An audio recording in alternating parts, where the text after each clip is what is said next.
When review the Chinese traditional ink brush paintings, many people would find that landscape would be the genre dominated the entire Chinese visual art history from the old times. Whereas in European art history, landscape as an independent genre did not appear until early to mid 1500s with the emergence of a particular school known as the Danube, which obviously tells you the region where that came from.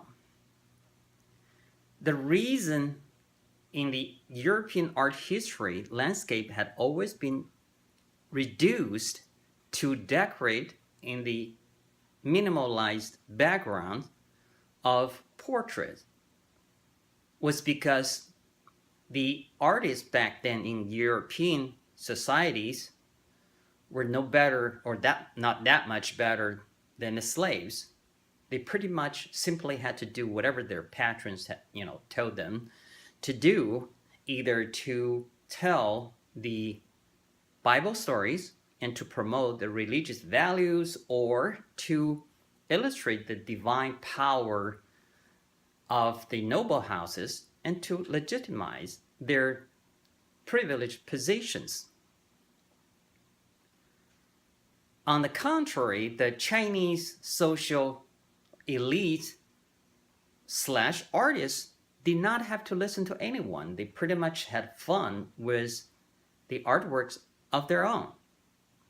It was circulated within the same circle of the politicians or the same kind with specifically the same identical training and a very similar court political life experiences.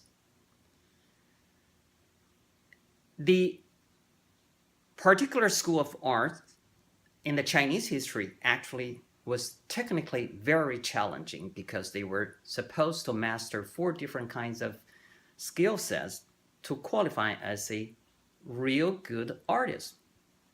Now, that 4 different skill sets include calligraphy, poetry, inscription, the chop chop thing, to be placed at a specific position of each and every ink brush painting back then. And then the literature that the whole art derives from that foundation.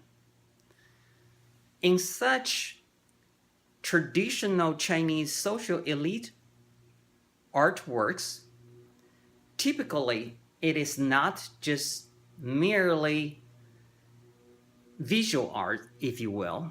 It is emerged in between all the different formats of the arts. The ink brushes pretty much sketched out somewhat certain images conceptually, whereas the poems were placed on certain part of the painting in specific protocols to extend that artistic space beyond what the strokes were illustrating. Now, that is highly conceptual and is very intellectual